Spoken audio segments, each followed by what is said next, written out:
Saya baru pulang dari Amerika Serikat. Jadi rasanya ini agak jet lag sekali. Saudara, 3 hari yang lalu baru saya sampai.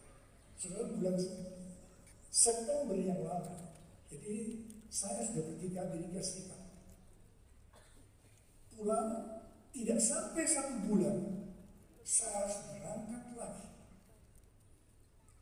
Dan yang luar biasa, Tuhan kasih saya kekuatan.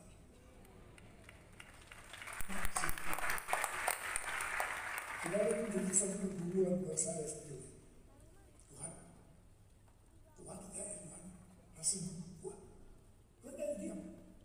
Tapi ternyata 2 kali saya pergi di sana, diberi kekuatan ekstra luar biasa.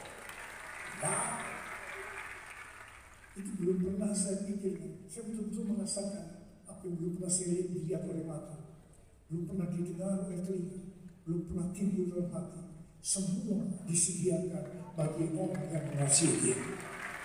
Dan kalau kita mengasihi Tuhan Yesus, tidak ada yang tidak, tidak ada yang mustahil, tidak ada yang saya rasakan luar biasa. Dan kali ini tentunya saya yang pergi ke EPT, Asosiasi Pelitawa terlebih dahulu. Tadi sudah lihat videonya. Waktu di sana ada 2 penglihatan, 2 nubuatan yang dilihat. Yang pertama Kristin, yang pertama orang Mesir, saya tidak tahu namanya. Dan ini sesuatu yang luar biasa. Jadi pada waktu saya mulai menyampaikan firman Tuhan, saya itu naik ke atas podiumnya. Tiba-tiba di tengah-tengah tuh seperti biasa, rasanya sudah tak kuat lagi untuk ngomong. Kenapa? Penguatan Tuhan itu, saudara, kaki saya gemetar, sudah gak tahan, seperti mau jatuh rasanya. Saudara, tapi ini belum selesai. Jadi saya tahan dulu Tuhan, kalau dulu saya selesai sebentar Tuhan, saya mau ngomong supaya mereka ngerti. Itu yang luar biasa. Betul. Itu tiba-tiba gak ada acara khusus sebetulnya. Kita mungkin hanya tim yang dari Indonesia akan kumpul di sana, akan doa. Hanya itu sebetulnya. Tiba-tiba 14 bangsa bisa datang. Itu 14 bangsa datang. Saya tidak mengerti kok disini. Untuk menyampaikan waktu kebetulan pagi saya sudah gak karuan. Begitu saya turun mereka maju, aku yang dari Mesir itu langsung send the spirit. Waktu dia send the spirit, dia melihat ada seorang seperti yang namanya kesatria bawa panah. Dia lihat mukanya Pastor Niko. Dan memanah, ujungnya itu dari api, panah api. Yang pertama itu ke Washington DC, kemudian ke England, ke Eropa, ke Yerusalem, kemudian ke Asia, China, dan sebagainya. Dan saya tahu ada sesuatu yang luar biasa. Karena saya tahu, saya memang harus datang ke tempat itu. Karena seperti yang dilihat oleh Kristin tadi, bahwa ada satu tombol yang harus saya naikkan. Harus saya naikkan. Dan itu yang terjadi. Dan itu yang terjadi di dunia.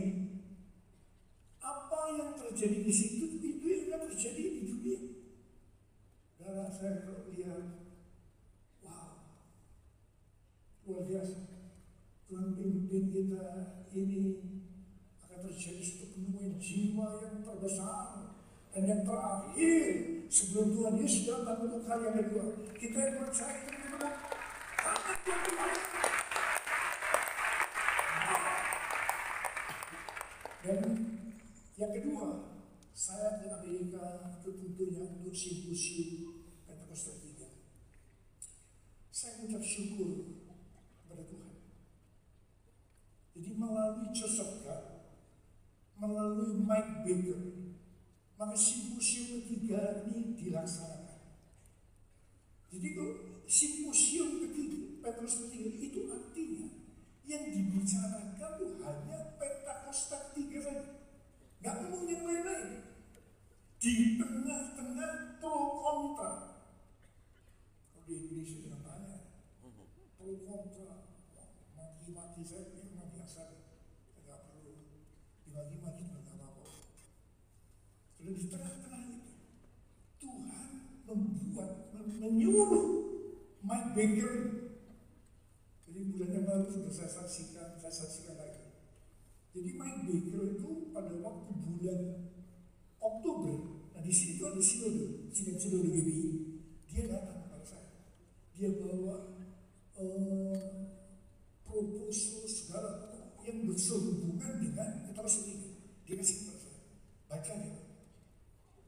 Nanti Pak Ibu ngerti, Pak Ibu hubungan dengan saya. Saya baca. Saya nggak tertarik. Betul nggak tertarik. Simposium. Apa ya simposium? Tadi simposium yang dibicarakan hanya Pentakosta ketiga. Wah, saya di tengah-tengah ini bisa simposium di tengah-tengah pro kontra bisa. Itu di dalam pikiran saya. Sehingga saya menerimanya tuh ya aja. Bulan April saya ketemu lagi dengan dia pada waktu Hall of Prophet dan berikan saya Hall of Prophet. Di situ dia serius. Dia kembali lagi memberitahu ini. Saya pada waktu itu ya dulu saya itu sambil nyender ke belakang. Dia ngomong saya acuh-acuh. Tiba-tiba dia berhenti. Saya mau bersaksi. Dia bilang, dulu waktu saya pertama kali mendengar tentang Pentakosta ketiga, saya bilang, apa itu? Tapi beberapa bulan kemudian, dia bilang, saya ditransformasi oleh Tuhan. Ini saya dan ini saya. Sehingga sekarang saya begitu ngerti, I got it, tentang Pentakosta ketiga. Wow, kebenaran Tuhan, luar biasa. Yang tadinya saya acuh-acuh, kemudian saya bangkit. Gimana? Waktu ngomong gimana Tuhan tegur saya. Kamu ini gimana sih? Jadi misi Pentakosta ketiganya itu kamu. Kenapa dia lebih diambil di kamu? Wah, saya tegur Tuhan. Langsung saya dengar, gimana? Dia mulai kata. Jadi dia maunya, ya memang tahun ini harus dilaksanakan. Saya nawar tahun depan ya. Tapi hari itu sudah, mau gimana? Sudah bilang tahun ini, oke. Dalam tempo berhitungan menit, saya iakan jadilah simposium Pentakosta ini. Dia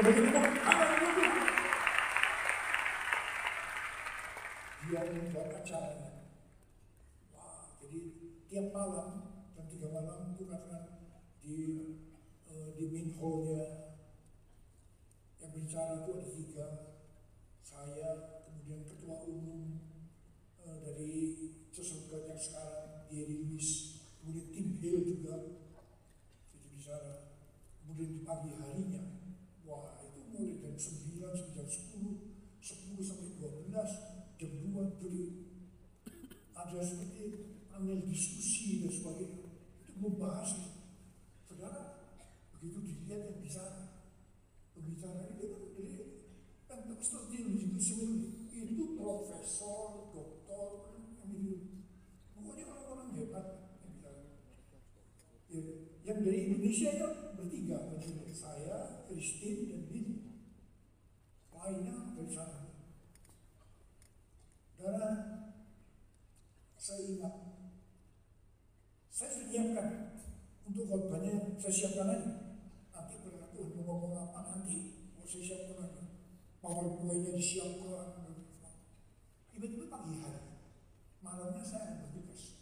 Tiba-tiba Mike Baker itu bilang sama Michelle, coba sampaikan kepada Pastor Niko. Nanti khotbah dari hati saja. Pastor Niko tidak perlu membuktikan bahwa ini benar atau salah. Kita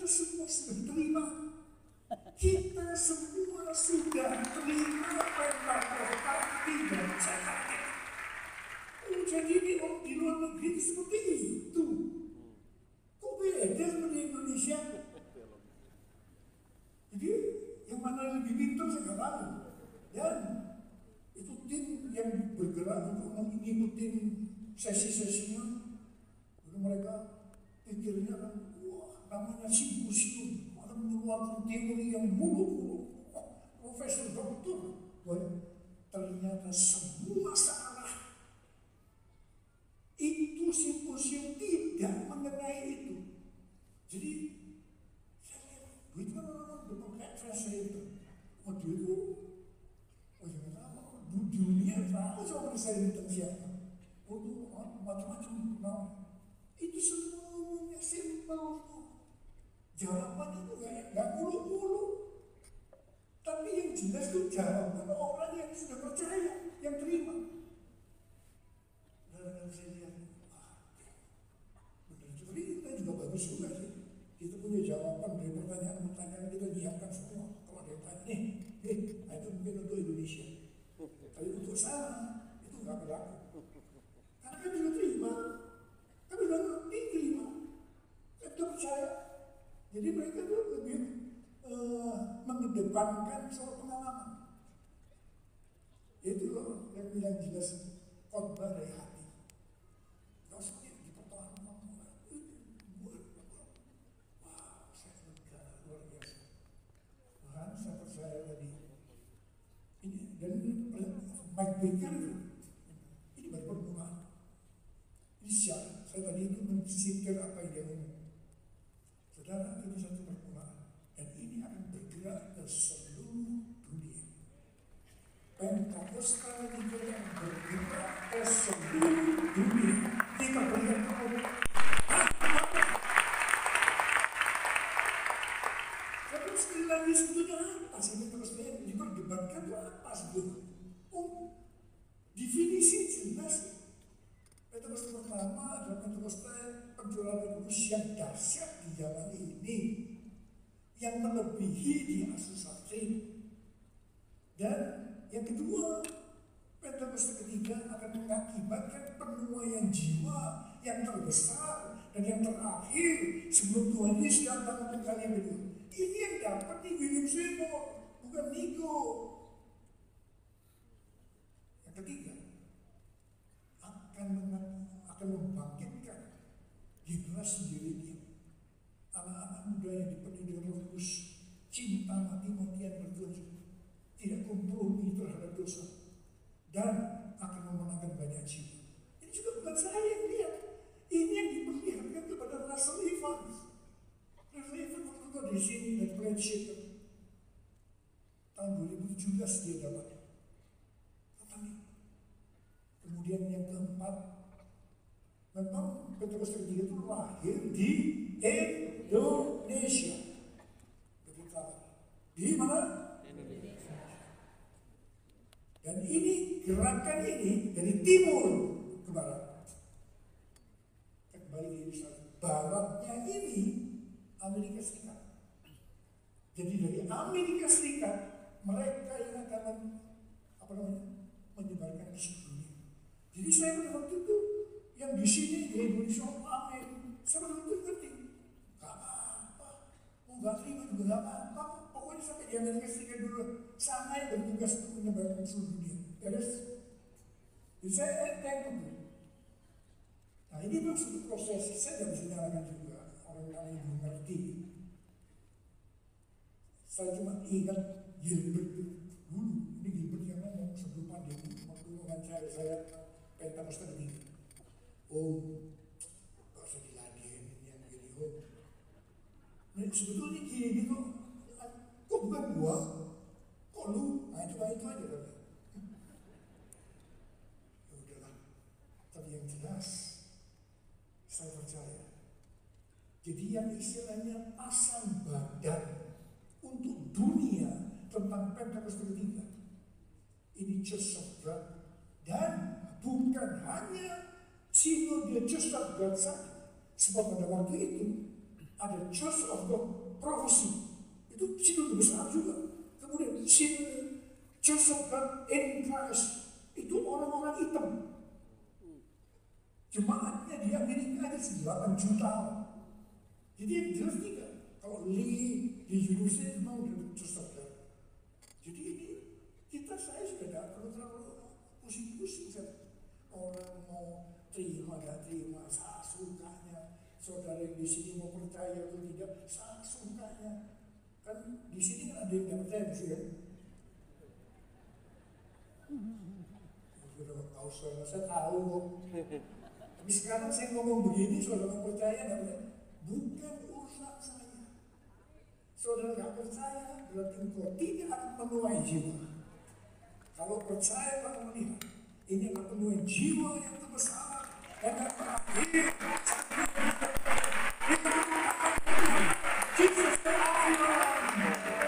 Jesus for everyone, Jesus for everyone, Jesus for everyone, Jesus for everyone, Jesus for everyone, Jesus for everyone. Jesus for everyone, Jesus for everyone.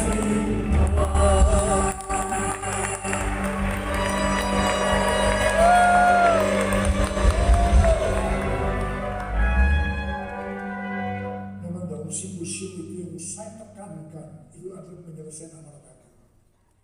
Dalam menyelesaikan amanat Agung, Tuhan sudah berikan goalnya tahun 2033. Kita semua terima. Saya bilang begini, ini yang lagi diramein, yang dipotong-potong omongan saya. Saya tidak pernah ngomong kalau Tuhan Yesus pasti datang tahun 2033. Tidak pernah ngomong. Dari awal sudah ngomong, jangan dipelintir-pelintir. Itu dari awal, 5 tahun yang lalu. Jangan dipelintir-pelintir omongan saya. Dipelintir juga, ya apa-apa. Saya ngerti, saya lawan kita kok ngerti. Itu tidak kita bilang. Kalau bilang Tuhan Yesus pasti datang dulu. Tapi kalau bilang Tuhan Yesus bisa datang, itu Alkitabiah. Kalau orang ikhlas, tidak bisa. Itu ngerti. Kalau masih mimpi. Selama ini kan buat saya ya. Nah, itu Alkitabiah.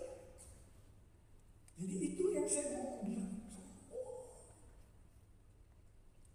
Dan kemudian saya pantang mereka, ayo arahkan kepada tahun 2013 untuk nyampe tahun 2033. Kita berjalan di jalan yang belum pernah kita lalui sebelumnya. Karena itu kita dituntut oleh Roh Kudus harus banyak doa, muji, nyembah. Doa, muji, nyembah supaya apa? Ngerti tuntunan Tuhan kemana. Tanpa itu kita tidak mengerti apa-apa. Taunya apa? Mari coba kita sungguh-sungguh duduk. Kita duduk. Itu saya ajak semua yang ada di sini. Karena saya tahu itu belum biasa. Tapi saya harap tidak banyak yang tidak percaya. Kalau selama ini masih terus 3 tahun 2033 masih belum percaya. Berat. Di sini ngapain? Kan gitu kan? Pertanyaannya ngapain? Jadi kalau di sini itu artinya belum ngerti doa. Tidak perlu arti doa. Kalau saya ngerti bukan untuk ini. Bagus. Itu tidak baik. Dan ayo hari-hari ini kita bersepakat. Jesus for everyone. Harvest now. Jesus for everyone.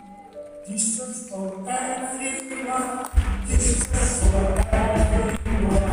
Jesus for everyone.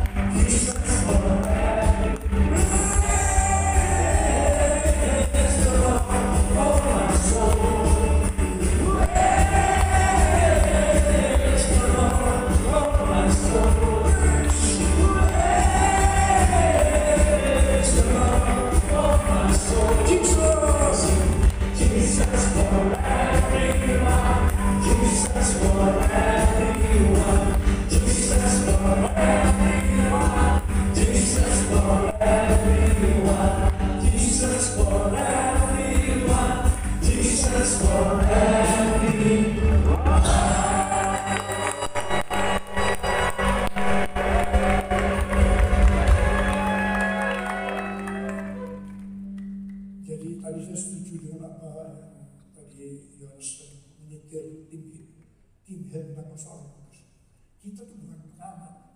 tapi pelaku. Amin. Nah, itu kita ngerti ya. Nah, amin. Pelaku. Kita pelaku.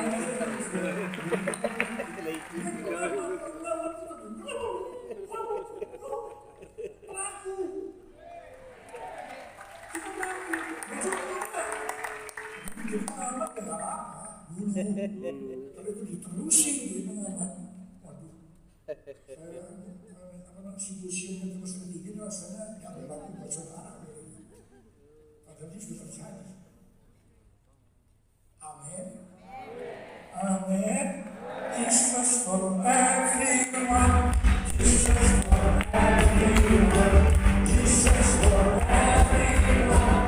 Jesus for everyone. Jesus for everyone. Jesus for everyone.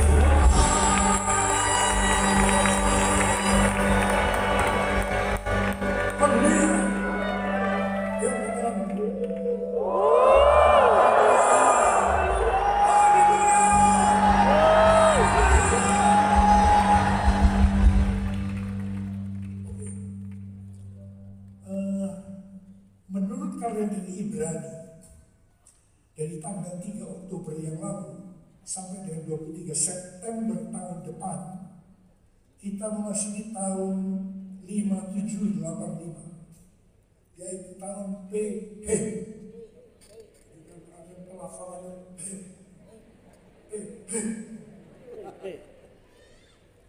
P itu angka 80. H-nya itu merupakan huruf kelima dari alfabet Ibrani. Saudara, memang gambaran huruf P itu ada sebuah mulut. Kemudian sedangkan angka 5 itu berbicara tentang kasih karunia. Di sini luar biasa angka 5 muncul 2 kali. Berarti kasih karunia ganda akan dicurahkan.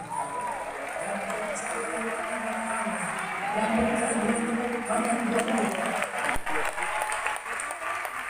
Saudara mau mengalami kasih karunia ganda. Ya, kunci untuk mendapatkan kasih karunia ganda adalah mulut.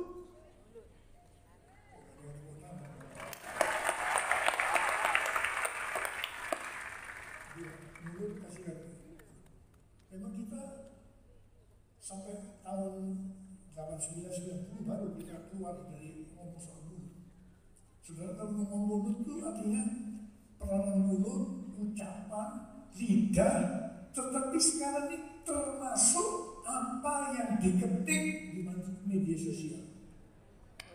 Itu kalau saya pengertian mulut tadi. Jadi kalau ngomong mulut saya juga ketikannya waduh, seperti pedang bermata 3. Hati-hati. Saya mau bacakan ayatnya. Itu udah baca sama-sama ya kalau mau. Ayo nih. Amsal 12:21, 2, 3. Hidup dan mati dikuasai lidah. Siapa suka menggunakannya akan memakan buahnya. Yang ngerti katakan amin. Yang ngerti katakan amin. Sekaligus terus kontrolkan. Kemudian Matius 12, 36 dan 37. Ayo baca. 1, 2, 3. Aku berkata kepada setiap kata gegabah yang diucapkan orang akan dipertanggungjawabkannya pada hari penghakiman. Sebab menurut ucapanmu engkau akan dibenarkan, dan menurut ucapanmu pula engkau akan dihukum. Saya berdoa semua dibenarkan, karena menjaga mulut, ucapan, lidah, apa yang diketik di medsos. Ya, ini sepertinya kadang-kadang orang begini nih. Artinya berani sih. Nanti ada saatnya ini firman. Kalau firman ini pasti ada digenapi. Hidup mati di tangan lidah. Kata-kata gegabah. Hati-hati. Kita apalagi kita sebagai para pelayan Tuhan yang ada di di sini saya berdoa semua pelayan Tuhan. Dari panitia Indonesia berdoa, shalom, dari kita semua. Tadi yang belum saya siapkan ini apa? Yang lain-lain.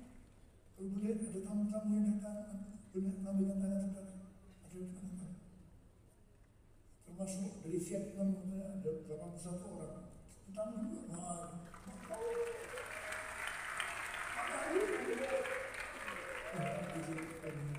Saya bahasa Indonesia mereka.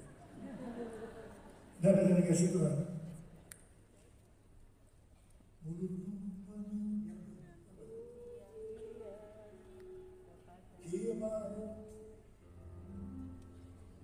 Of F. Mulutku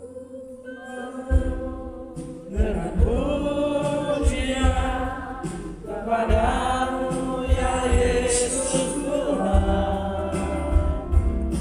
Sepanjang hari ini penghormatan kepadamu ya Allahku.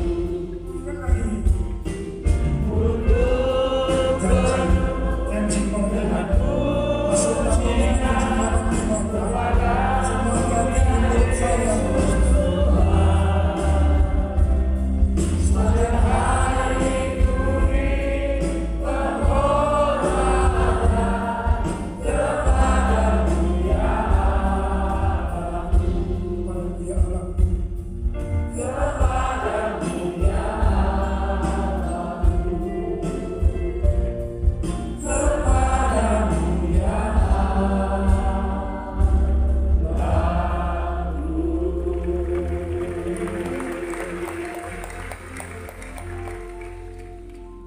Tahun 5785 adalah tahun menyambut kedatangan Roh Kudus yang membuat umat Tuhan merasa butuh dan mengingini Roh Kudus. Karena itu terjadi presentasi tentang Roh Kudus 5785 tahun. Saudara, akan banyak terdengar orang-orang yang berseru-seru, kami memerlukan Engkau yang kudus, Come Holy Spirit, Come Holy Spirit. Holy Spirit, calling His name, I need more and more of You. Fill me again with the power of Your Spirit. Lord, I'm crying out for more. Holy Spirit, calling His name.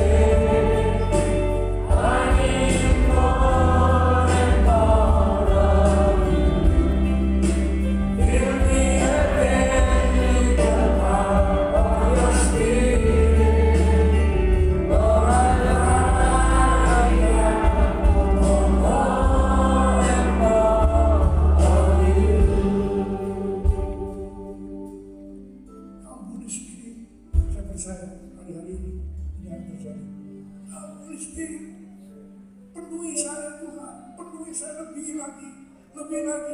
Mari Roh Kudus lebih lagi. Kita kalau melihat angka 5, jadi coba ditayangkan angka 5 itu dari yang kuno yang baru. Ada satu yang di sini aja. Apa benar ya? Ini yang gambar kuno dari huruf E. Luar biasa. Akan banyak orang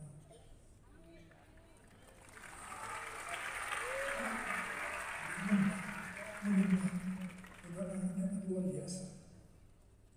Saya percaya hari-hari ini sedang terjadi. Saya merasa pencurahan Roh Kudus makin lama terus menjadi makin dahsyat, makin besar. Pencurahannya makin besar.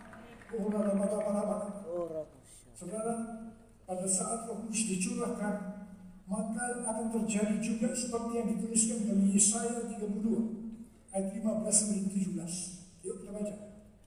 1, 2, 3. Sampai dicurahkan kepada kita Roh dari atas, maka padang gurun akan menjadi kebun buah-buahan. Dan kebun buah-buahan itu akan dianggap hutan. Di padang gurun selalu akan berlaku keadilan. Dan di kebun buah-buahan akan tetap ada kebenaran. Di mana ada kebenaran, di situ akan tumbuh damai sejahtera.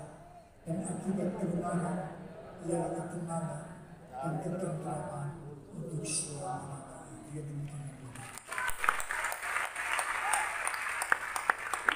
Saudara, sebelum Roh Kudus dicurahkan, kita menerima baptisan Roh Kudus. Sebelum kita dipenuhi dengan Roh Kudus, ini adalah padang gurun. Yang setuju katakan ya? Pada saat kita menerima Roh Kudus, kita dipenuhi dengan Roh Kudus, padang gurun berubah jadi kebun buah-buahan, malah dianggap hutan. Di sini dikatakan, kalau padang gurun itu yang berlaku keadilan. Yang dipikirkan hanya keadilan, mata ganti mata, gigi ganti gigi, pukul pipi kanan, ganti pukul pipi kiri, tidak ada maaf bagimu. Itu padang gurun. Tapi kalau kebun buah-buahan, yang ada itu kebenaran. Kalau ditampar pipi kiri,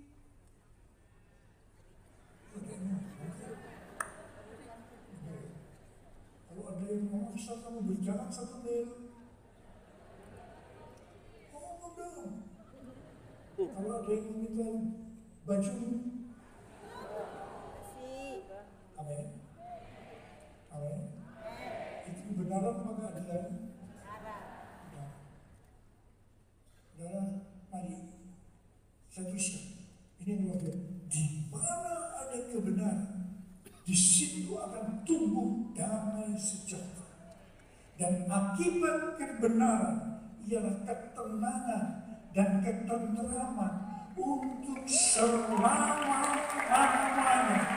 Beri tepuk tangan. Saya percaya semua orang kami ingin damai sejahtera. Saya percaya setiap kita ingin tenang, tentram untuk selama-lamanya. Sudah, lakukan kebenaran. Tapi kadang-kadang dalam peperangan rohani kalah terus. Kita yang sudah sebetulnya kebun buah-buahan, tetap masih kepada guru.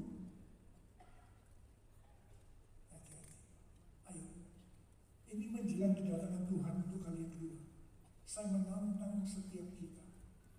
Kita harus setiap hari, karakter Kristus harus makin nampak. Buah roh harus semakin nampak. Roh Kudus dicurahkan seperti sekarang. Roh Kudus ada di dalam kita. Roh Kudus memenuhi kita. Dan tandanya apa? Karakter kita adalah karakter Kristus. Amin.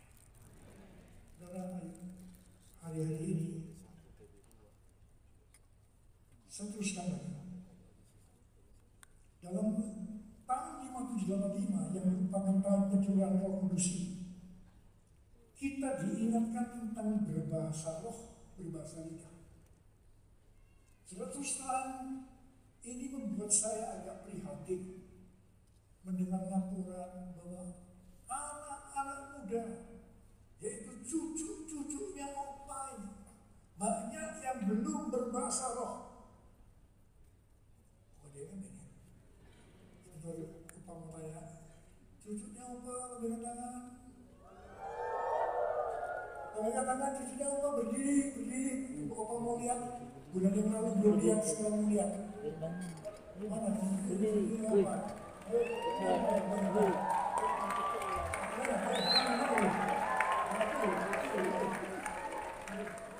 Kamu jangan dulu ya.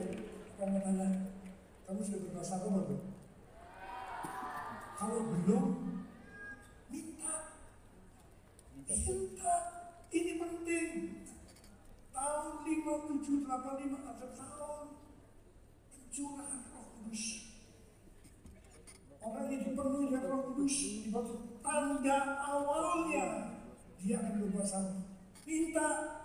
Minta Rasul Paulus berkata begini, aku mengucap syukur pada Allah bahwa aku berbicara dalam bahasa liga lebih daripada kamu semua. Cucu-cucu Opa yang mau, aku ingin Opa berbahasa roh, amin.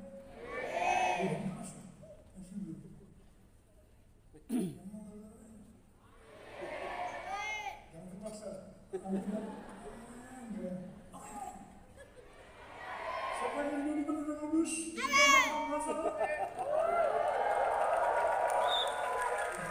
luar biasa. Katakan dulu. Katakan, wow, ini luar biasa. Kita berikan tepuk tangan buat Tuhan. Nah, sekarang yang bukan cucu, sekarang yang termasuk, ini cucu dulu. Cucunya banyak. Sekarang yang anak dan yang sepantaran sama saya. Ada yang belum berbahasa? Ada? Ada pasti. Saya berdoa seperti Rasulullah, aku mengucap syukur kepada Allah karena aku berbahasa lidah lebih daripada kamu semua. Amin. Penting, sangat penting. Ayo cuma satu aja. Coba 1 Korintus 14 ayat 14 dan 15 kita baca. Baca 1, 2, 3. Sebab jika berdoa dalam bahasa lidah, roh pula yang berdoa, tetapi akal budiku tidak menghasilkan apa-apa. Jadi, apakah yang harus kubuat? Aku akan berdoa dengan rohku, tetapi aku akan berdoa juga dengan akal budiku. Aku akan menyanyikan pujian dengan rohku, tetapi aku akan menyanyikan pujian juga dengan akal budiku. Kita terdiri dari 3 unsur. Yang pertama, roh, jiwa, tubuh. Semuanya roh, jiwa, tubuh harus bisa memuji, menyembah Tuhan. Contoh, tubuh. Angkat tangan, tepuk tangan, lipat jari, gitu ya.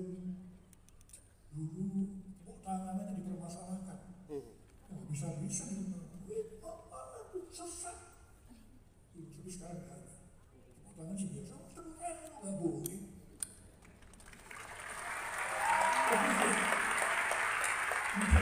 Itu bukan dulu, bukan sekarang. Yang sekarang mau tepuk tangannya, kita tepuk tangan aja, udah punya sekali.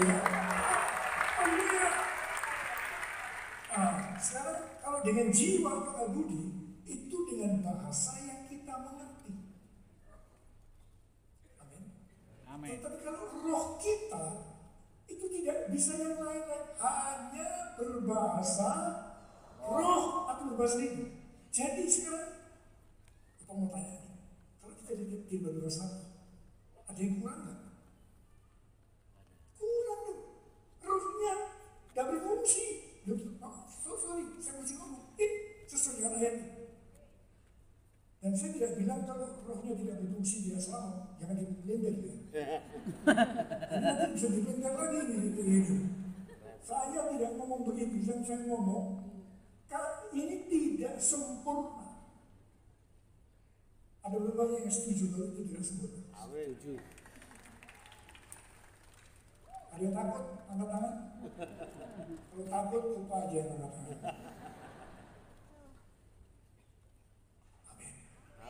Ada yang kurang, ada sesuatu yang kurang. Nah, tapi sekarang orang mulai dari sisi pandang lain. Bukan orang yang berbahasa roh itu artinya dia yang penuh Roh Kudus, selalu penuh Roh Kudus. Wah, kalau dia berbahasa roh, wah orang ini penuh Roh Kudus. No, tidak boleh. Tanda awal berbahasa roh itu akan terus akan dibawa. Meskipun kita tidak penuh Roh Kudus, kalau kita perlu Roh Kudus berbahasa roh, itu apa? Tindakan kita berintegritas. Jadi apa yang kita kerjakan itu benar, dia betul sesuai. Tapi kalau enggak, yang tadi saya sebutkan, bahasanya ada, tapi kita tidak perlu Roh Kudus. Ini yang jadi batu sandungan. Ini yang jadi masalah. Jangan sampai kita seperti itu dalam kondisi tidak perlu Roh Kudus. Kelakuannya gak karu-karuan, lebih dari orang dunia, gak karu-karuan. Ini yang jadi masalah. Kenapa orang kadang-kadang ngapain berdosa kelakuan seperti itu? Tapi pengertiannya seperti ini, jangan seperti kalau gitu gak perlu ngapain? Jangan, salah. Berbahasa. Saya tahu ini pesan Tuhan yang begitu kuat. Di sini ada sesuatu berbahasa roh. Katakan amin. Katakan amin.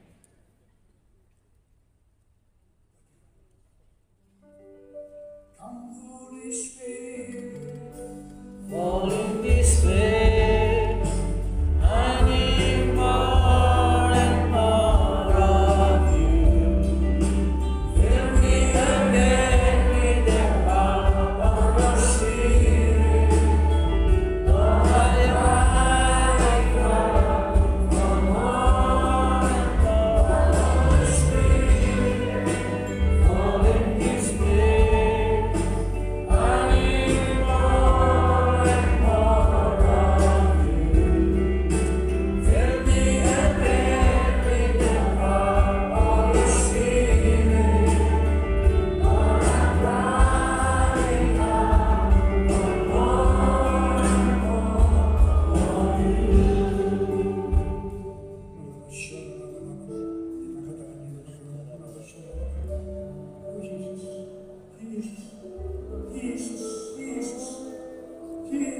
Jesus. Oleh nama Tuhan doa ada berapa yang menunjukkan untuk bisa berbahasa. Sekarang waktunya untuk minta. Sekarang waktunya untuk minta.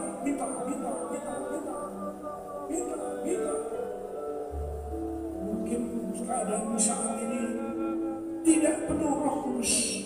Sekarang minta dipenuhi kembali. Roh Kudus lebih lagi. Roh Kudus lebih lagi. Roh Kudus lebih lagi. Yesus.